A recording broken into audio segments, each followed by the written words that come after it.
Welcome back to a brand new episode of the Pursuit of Progress podcast. And guys, I'm super excited. Today, I've got a friend that I haven't actually had a chance to catch up with properly in quite some time. So really excited to have a nice, just honest, open communication, open conversation with Eli Nevarez. He's actually out in Albuquerque, and we've connected just over the last couple of years a few times, but somebody I really look up to, somebody I just really want to get to know a little bit better. And I'm excited to have him on the show. So Eli, you're actually the first return guest of the Pursuit of Progress podcast. So we're so excited to have you back on season 3. Welcome to the show.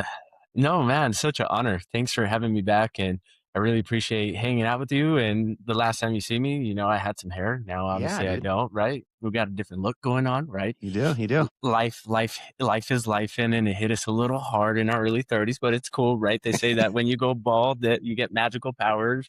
I don't know. I'm still waiting for that, I guess. But yeah, man, I'm excited to be here. I'm excited to chat with you, catch up and see how you're doing, talk chop a little bit and see what we can do to help some people out there. Cause I know you got a big platform, people always listening, sharing all the reels and all that stuff. And I think it's actually pretty cool what you're doing. So I'm actually honored. Thanks for having me again. And let's see what's up. Yeah, man, I'm excited just to, obviously our audience isn't all realtors. It's people from all walks of life. And I think something that everybody has in common, though, is just this pursuit of being better, getting better, finding ways that they can apply that to their busy, hectic lives. And you're somebody that I've always admired for having a lot of balls up in the air and being able to still be high functioning, high producing.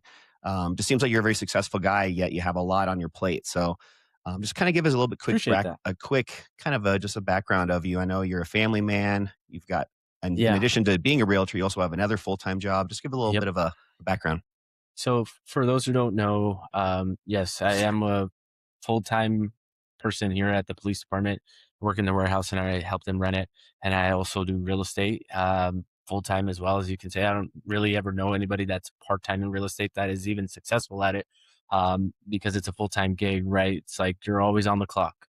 And aside from that, right, family man, kiddos, club sports, homeschooling, doctor's appointments and all this stuff, right? So we try to figure out and balance life as much as we can. And my biggest thing to that, right, that I always tell people is there's no such thing as balance. It just all kind of intertwines and intermingles with one another. And you just really try to find those key moments to where you can take advantage of really being present and really, it for me is as easy as it sounds. It's just putting my phone down, right? Putting my phone down, detaching from everybody else. And I really see it in a way to where the world gets me from the time that I wake up at 7:00. Well, obviously I wake up way earlier than that, but I really set it to 7:00 to 7:00.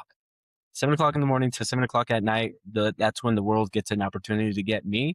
Anything else, even the little gaps in between, that's left over for my family. And it's sad, but it's, the reality of the world that we live in. We got to do things in the pursuit of progress, right? We got to do all these things to progress and become better, to provide a better life and a better opportunity for our own, right? Whether it's friends and family, our kids and our wives, husbands, daughters, whatever, right? We gotta find this, I don't even know what to say or how to explain it, but we got to find these roles to where we can actually, you know what? I do have something. I recently ran into this Navy SEAL. His name is DJ Shipley. He really talks about dials, not switches. And I really had learned to really when to use those dials, right? We have all these different dials in our life. And for me, just being able to dial back when I need to be a dad versus a realtor or a business person or whatever the case is, has helped me out tremendously. And I'm not perfect at it by any means. I'm still working at it, but just being able to just be present where my feet are at, like right now with this podcast, like I'm fully committed to this right now. Nothing else in the world matters. Like the world can be burning around us, but I'm here. Right. And I'm going to give my full attention. I'm going to give it to you, Adam, and your audience to make sure that I can really give everything that I am on this podcast and vice versa. Right. When I'm at home, if I don't answer you, I'm sorry. Like I'll get back to you. Right. You might text me at 9:00. and you might get a text back at 7 o'clock in the morning. Like, that's not my fault that you're not awake yet, but that's all due respect. That's when my operating hours are, Yeah, I think right? with real estate specifically, that's so challenging. And I know there's other careers that have, similar, we always are working type mentality, but having that ability to kind of turn things off and realize that if you don't respond to somebody for an hour, it's not the end of the world. It's not going to lose you the deal. You're going to be okay. And understanding that to then be present when you are in those moments, whether it be family or work, whatever it is, Yeah. that's great. And it's really giving yourself the permission to do that, right? Because there's a lot of times where, especially when you're starting out, to where, yes, there is a time and place to where it's like, man, I really need to pursue this right now. And sometimes the family takes a back seat, right? My family did that for the longest time. And what I remind people that are first getting into the business, I always ask them, like, dude, like, there's going to be nights where if you do have a family, they're going to get put in the back burner. You're going to be late for dinner. You're not always going to be there for birthday parties. Like, it gets better if you stick through it and you figure out like your lane and what you're good at and what you can do, with whatever skills you have to be able to serve these people. Then that's when things get easier, but it's going to take some time. Just know that. Can we cuss on your podcast? Okay. I call it eating shit sandwiches, right? You're going to eat a lot of shit sandwiches until you get to the point where you can actually have a nice dinner to where you can enjoy it, have a steak dinner, and really enjoy the fruits of your labor. But it's going to take some time. So just be patient. I like that. I like that. I'd like to just maybe dive in a little bit too on just having somebody on the podcast today that lives in a different geographical location than Colorado, where both my co-host Ben and I are from, and where we, typically are talking to other people within Denver here. You're in Albuquerque, and a couple things I wanted to talk about with that. First off, I think you're a native of New Yep. Mexico, right? You're born and Hmm. raised there, but I Yep. know you also, I think, spent some time in New York City. Yep. Yep. So I just like spent about six understanding months. 6 months. So at least you had enough Yeah. of a time to get a feel for it. Just like understanding, right now in Colorado, Denver's becoming just so much more of a big city where it's just the pace, everything is faster than it used to be here. And there's definitely a lot of value to living in a smaller town or at least an area that doesn't have quite as much just, craziness going on. With Albuquerque, I feel like that might be an area like that.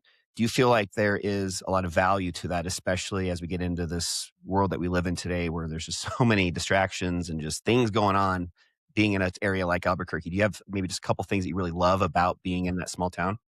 Yeah. Really great question. And yes, to your point, right? We're a growing city and there's a lot of things that are fast paced here and a lot of things that are changing, right? Just because of the way of the world. But Albuquerque is one of those places to where things rarely change. And when they do, they take time. So with this whole new world, everybody's moving fast paced. We're starting to find, especially through our relocation business, that a lot of people are leaving those fast paced things. They're tired of feeling like they're constantly on this hamster wheel and they don't have no normalcy of life, right? They don't have weekends to where they can get away, go on a hike, go on a walk with their dog, enjoy family time or whatever the case is, because they always have to look forward to that next thing to progress or to make more money or whatever the case is, right? That big city mentality for me, because I've experienced it, and, maybe it's just not for me, maybe it is for some people, and, in some case in point, it is necessary to get a taste of that, but in all reality, human beings just aren't built for that. Human beings are not built to constantly be on this wheel, to constantly hustle and grind and this and that. It's more of a lie. It's more of a facade. When Instagram came into place and all these gurus said, like, oh, you got to hustle your face off. Okay, cool. But at the same time, like living where I live, we only have about 500,000 people that live here in the metro area. And that's like a quarter of a fraction of the people that live in Denver, right? I could assume that a few million people live in Denver. So when it comes to like business and success, it's a little harder because you don't have the volume to produce, millions and millions of dollars, right? And the people that are doing that type of business have been in the business for 20, 30 years. So when you get a guy that is first generation like me, and I really had to build my own connections and go out there. I don't have like these long-term family relationships kind of thing. I've really had to put in the work and really talk to myself and say like, okay, slow progress is better than no progress. And looking back at, coming up on 8 years of real estate, I'm looking at my daughter and she's already about to be 14. Wow. And that alone hit me like a ton of bricks. And I'm like, shoot, where did even the past 10 years go where I was trying to figure all this out? Like I have to slow down. So, right, it's part of business, it's part of the cycle to where you start to learn like, okay, now how do we run a business? Where do we start delegating things and stuff like that? But to answer your question as far as like the pace and what I like about Albuquerque, it's just that. Like it's normal here.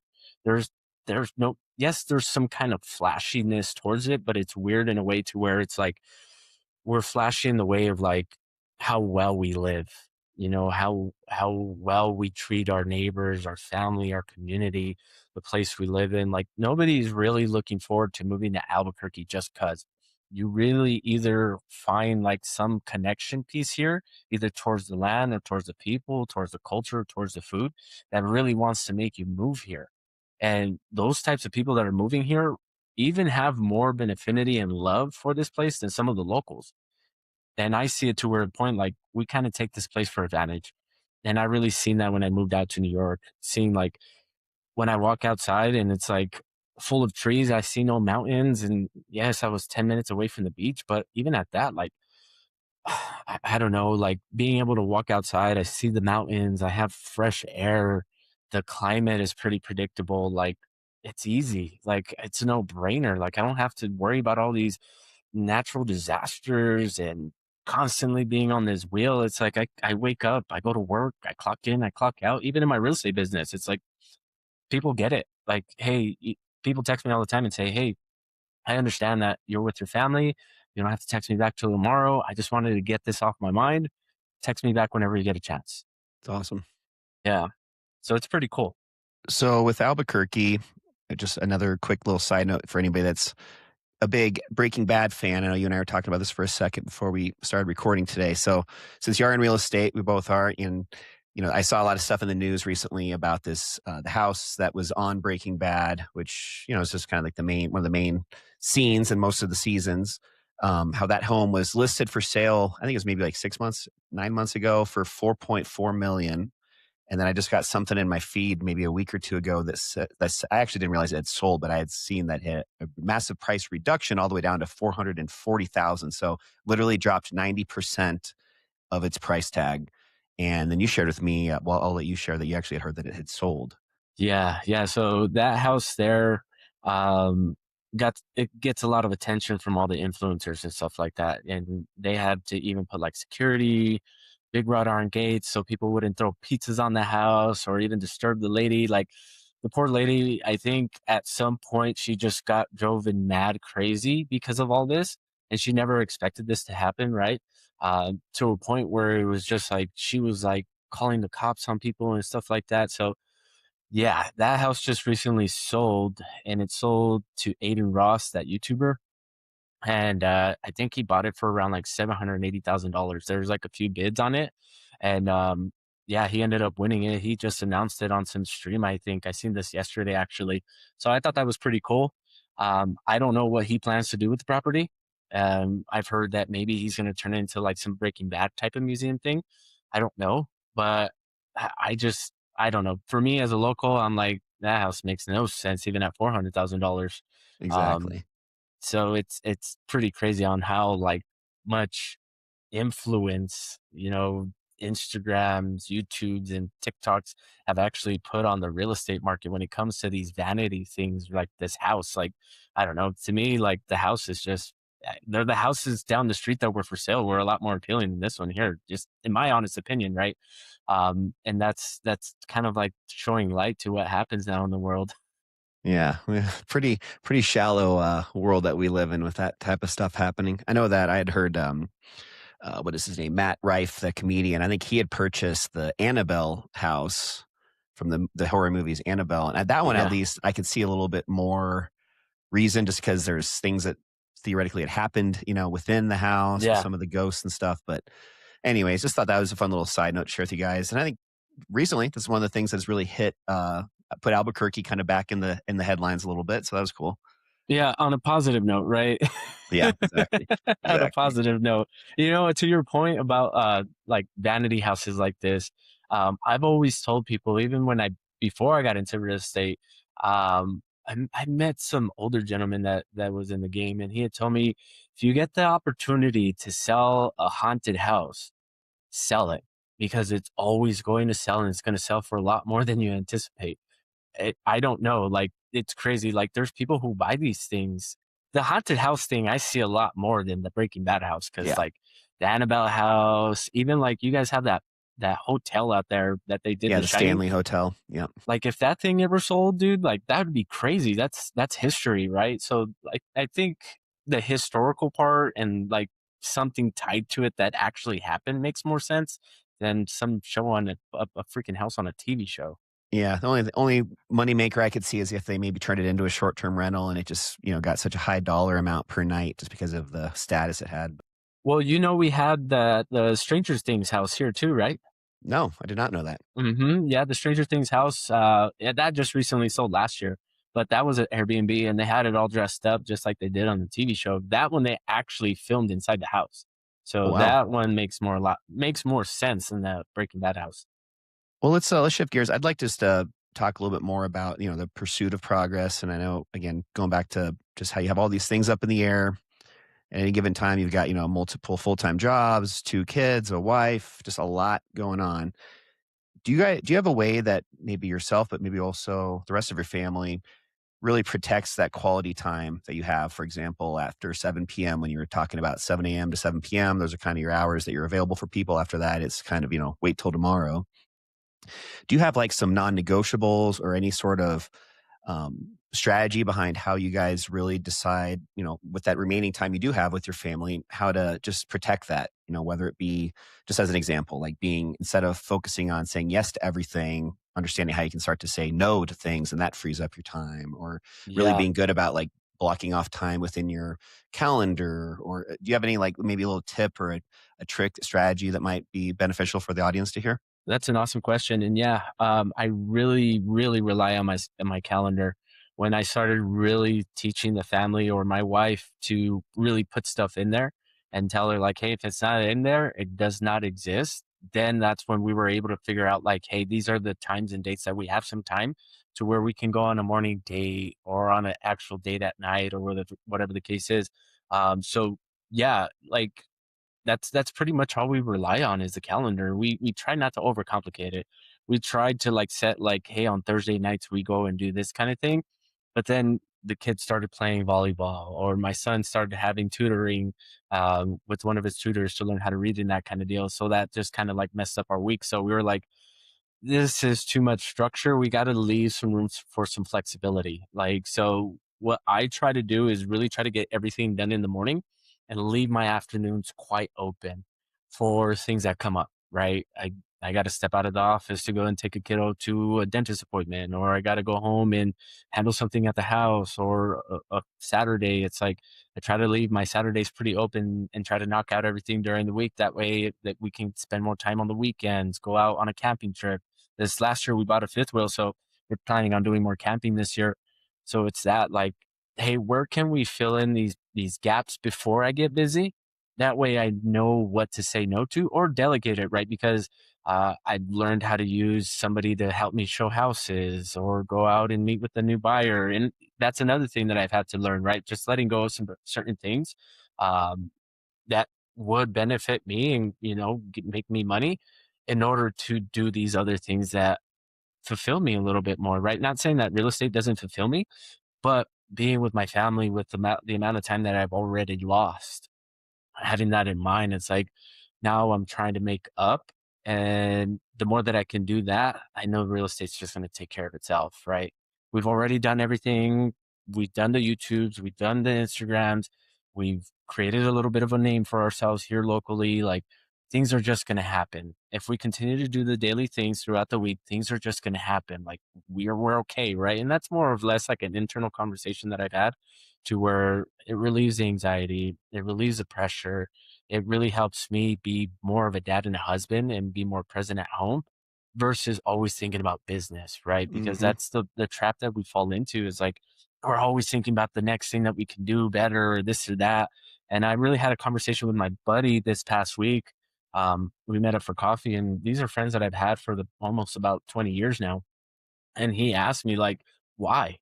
why do you want to do all this? And I was like, dude, I've asked myself that before, but I've never really asked myself to the level of what you're asking me. He said, do that. And then once you get to that point, because you're going to reach a certain point to where you start to almost deny yourself on the things, ask yourself, why not me? Why not? Why can't I do that? And then that's where you start to get better at your game. I was like, dude, like, that's crazy. Like, I've never even thought about that. And this guy is like, he, by trade, he's an actor. So for me to have that conversation with my buddy, it was crazy. It was like eye opening. And it really helped me out just to really put things into perspective of like, okay, where can I better plan my time and what tools can I put tactically in place that will help me with that? Okay, well, let's look at our schedule. If we're going to live by the schedule, what can we do to where it's like maybe Mondays we pack in our schedule to where it's like Mondays we really don't have too much going on. It's the start of the week. People are getting their week started, kind of getting back into the groove to where we can do things to get ahead. Yeah, we're getting back into the groove ourselves, but can we, do all the things that necessarily don't require a lot of time from us, like writing a blog post, doing an Instagram post, doing, the analytics for our YouTube channel, just all those little nuanced things that you would think would take a lot of time. But once you actually sit down and do them, it's like, oh, shoot, that only took about 30 minutes. Are you a Right. big proponent of batch? So when it comes to personal branding and some of the social media related stuff with batch recording and just being really good about dedicating an hour and not just doing maybe one social media post, but spending that hour to plan out the next five and recording all the content for those five and just working smarter, not harder. I used to be, Okay. but somewhere in the past couple of years, I've realized that I only have so much bandwidth throughout the day to where I'd rather put out something that is good versus something that's mediocre and I just kind of half-assed it, right? I do use a lot of tools like ChatGPT to help me, not to do all the work for me, but to do a little bit of the heavy lifting to just get me there, right? I'm struggling with an idea.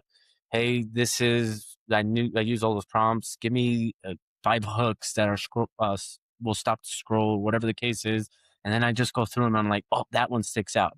And then I kind of reframe it to what I'm thinking about that day.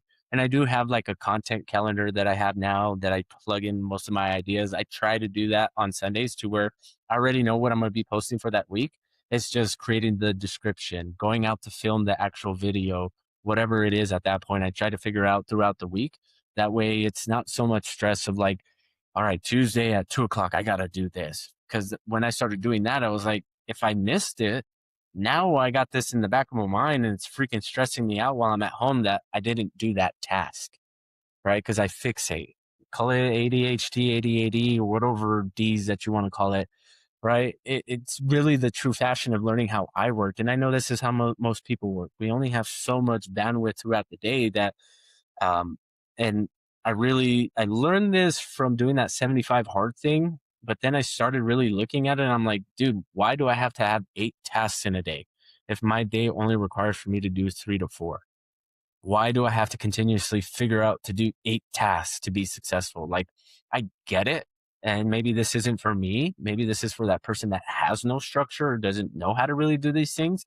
But for me, these are the certain things that I need to do each day with the time that I've allotted myself that will allow me to succeed, if that makes Yeah. sense. Yeah, for sure. The one thing I thought of when you were talking through that is I know with Andy Frisella, the creator of 75 Hard, I actually joined his he has like this new it's called the operator standard. It's like this premium, it's $50 a month, and they have like a specific different set of podcasts that are a lot more like deeper insights on like growing businesses and that kind of stuff. But he talks a lot about just like winning the day, and everybody has the same 24 hours. And just the ones that really find massive success are people that are just that consistency, but breaking it down to that 24-hour time period where every day, as long as you make these, small wins and get whatever you're trying to get done that day, and then you just focus on tomorrow and then the next day rather than, just something that's more of like a big goal that just gets talked about once a week. But, Yeah. um, You know that, what I learned too is say you do have a big task list that like you're like,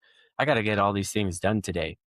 That's not bad either because what you can always do is push it off to the next day, right? And then you figure out when to add it there, right? And maybe something else gets pushed off to the next day. But what I found is that that will always give you something to do.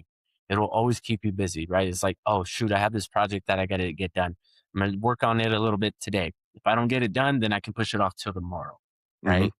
I don't know if that's good or bad, but I know that it allows you to fill up your schedule with things that you are constantly doing to touch base on your business, touch base on your health and fitness, whatever the goal is at that period in time.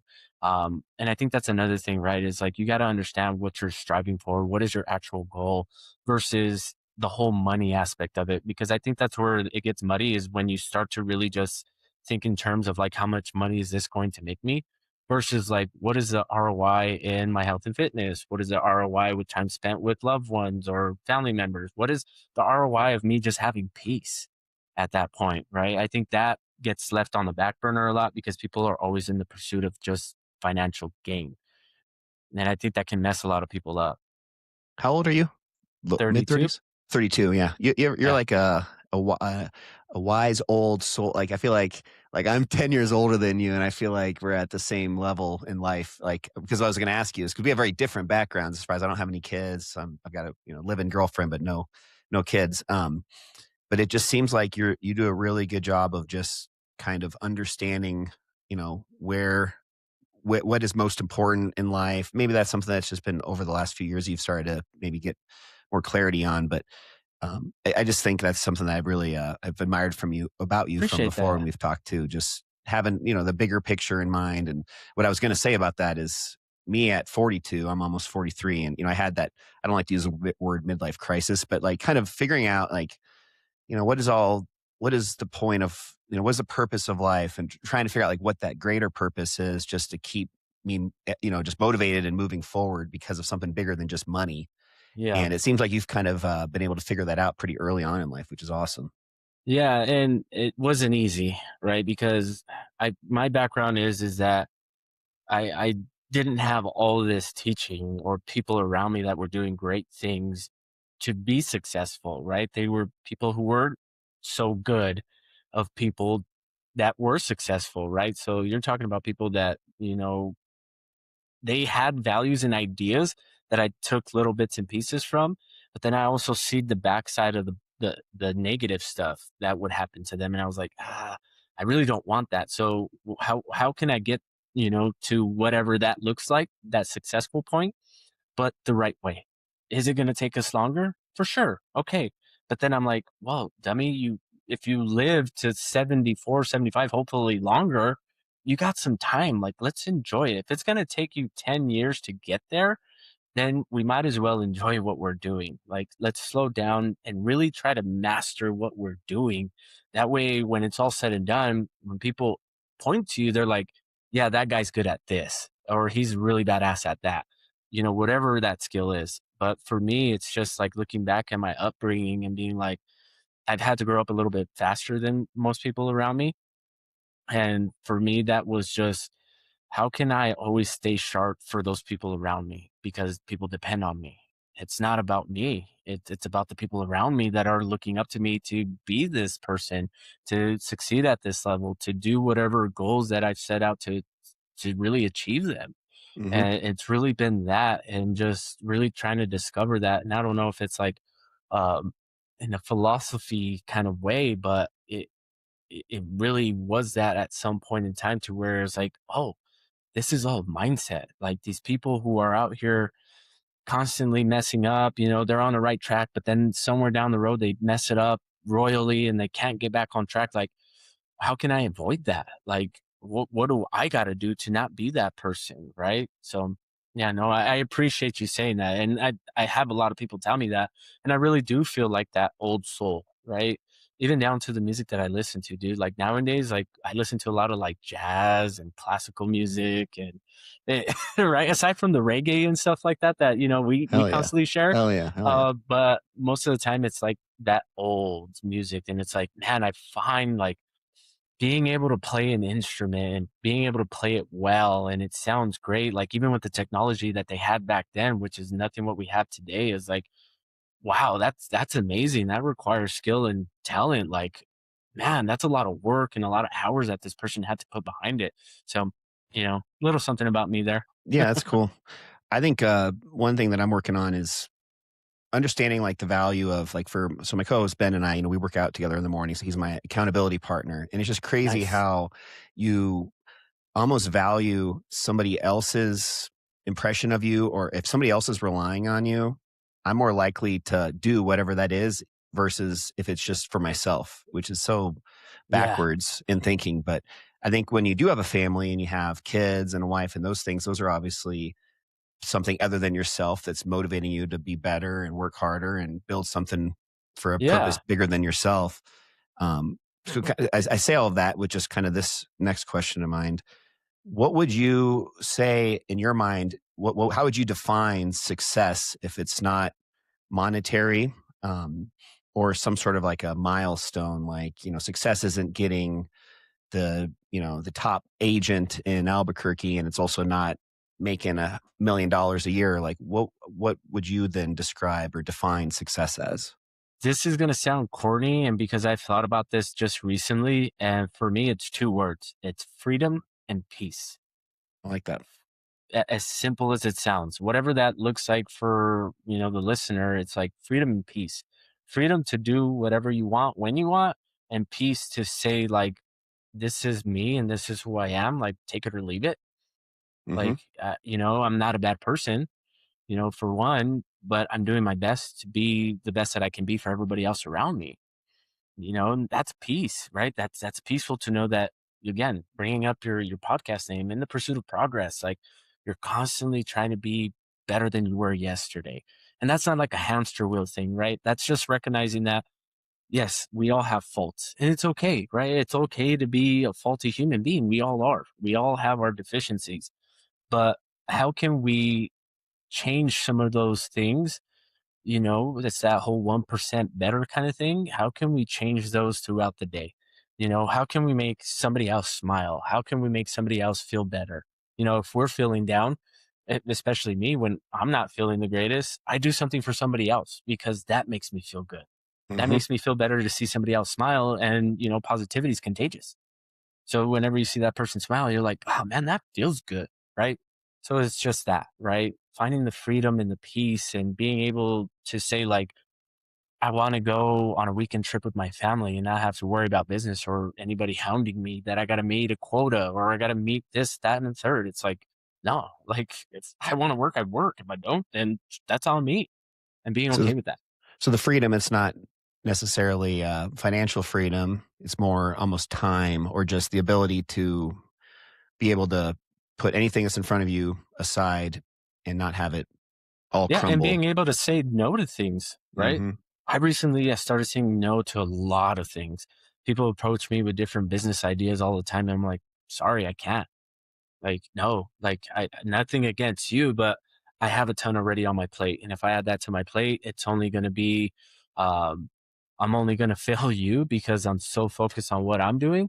But, I don't want you to see me in that light as that type of person that says yes to it for just the sake of saying yes to an opportunity without really having an idea of where I'm at in my life. Like, that's a level of maturity that you got to go through, I believe, to be able to say no to those kinds of things, right? Even if it's a great opportunity. Hey, yeah, it's a great opportunity. It's just not for me right now. I like that. So you're obviously really into just improving yourself, others around you. What are you using as motivation? Are you a big reader? Or do you listen to podcasts, books, movies? Like, what to just kind of close out this episode? Maybe a couple things Yeah, to share with our audience that maybe they don't know for about sure. yet, that maybe they would get some motivation from. Well, books for one. I was never a big reader growing up. And now more days I'm reading more books, right? Just and not those not like really self-improvement books, but books about like other people's lives that were successful, like other like presidents, war figures, just diving into their mentality to figure out how they were able to succeed, right? Versus the whole like, this is what you got to do to be this or that and this and that, right? A good one that I actually read that is kind of like that, a self improvement book, is that one by Ryan Holiday. What is it? The Where he does all the, I know what you're talking about. Yeah, it's I had it here. I think I left it at home. Oh, actually, I do have it. Right, the obstacle is the way. Yeah, yeah, yeah, right? yeah, yeah. Yep, he does. This What do you one, call the Aristotle, Socrates, what do you call it? There's a term for that. the Stoicism. stoicism Yeah, or yeah, yeah. whatever. Yeah, yeah. And I never knew that was a thing, right? I just when I would hear these ideas, I'm like, oh man, that's how we're supposed to think. Like, yeah, life is tough, but how do we change our perspective to turn these tough situations into positive ones? How do we turn that right? And I've got lucky because my mom always spoke those kinds of words into me because we were never dealt like the right cards, right? Say how it is kind of thing. Mhm, One thing that I recollect, and I recollected this with my wife, and she's like, you got to understand that's kind of like trauma, is when we were growing up, I remember explicitly collecting cans and saving them and taking them to exchange them for money to pay for diapers for my sister. Yeah, so stories like that, it's like, yeah, we went through all these tough times, but I didn't know any better. So for me, just being able to come out of that and seeing that I'm okay is like, man, yeah, my mom really like instilled this positive mindset of, hey, yes, things aren't good right now, but always keep pushing forward. Always move forward. It's not always going to be like this. It's going to pass over. Like these things don't last. Like even recently now, like my uncles, we've had a couple of deaths in the family, and even that, like my mom is still positive, and she's the older sibling out of all of them, so I'm the oldest like grandchild. So when it comes down to my mom's side, it's like people are always coming to us looking for guidance and advice and help, and it's like maybe it's just a position where we played to where we had to be strong. We didn't have no real choice, but it's really served us, right? And of course, on the back end, it's been hard to really like express emotionally where we're at because we've never had the opportunity to. Now I'm getting the opportunity to, through my kids and my family. But I think at time and place, that's really served me and really helped me. But yeah, getting back to what I'm doing is doing a little bit more reading, figuring out other people's ideals, having conversations like this and getting with other human beings and getting outside of the Instagram hustle cultures and that kind of deal because at one point, yeah, that helped, right? It helped me kick some, fire under my butt or whatever the case is to get back into motion. And at times it does serve me. But I think in all reality, when you start having real conversations and really diving into people's perspectives and ideas, you can pick and choose what you like and it really can serve you, right? So I think for me, it's just that. It's just seeing how other people are living, right? In a realistic sense versus these people who are anomalies, right? Because there's no, they're out of touch for reality at some point. They want you to do all this and be super successful. And why aren't you do? It's like, dude, like I got 100 other things that I got to do. And maybe you're doing the same. I don't know. But here's what I'm working with and I'm sure it's way different that you were working with. And my wife, again, bringing her up, she reminds me of this all the time. She says, you have to remember that some of these guys that are ahead of you, they don't, they don't have all the responsibilities that you have. They either don't have kids or they don't have another job or they can just go out and do all these things because they don't have to be home by 7 o'clock to, put the kids to bed or have dinner or be home on the weekends to help out with the house, clean the house and do these things. Right. So be grateful, give yourself some grace, yeah, you got a lot of responsibility, but be grateful for that, like that you have the opportunity to have all these things because some other people don't, right? I don't know, like just so we don't get too much in the weeds, just wanted to plug that in because I felt like it could help somebody, right? It's okay to not be at the position to where maybe some of your peers are. It's okay, right? This is your life. This is your plan. This is what you're supposed to be doing, and you're exactly where you're supposed to be at. So put on the blinders and just run that race, love whatever that. it looks like, right?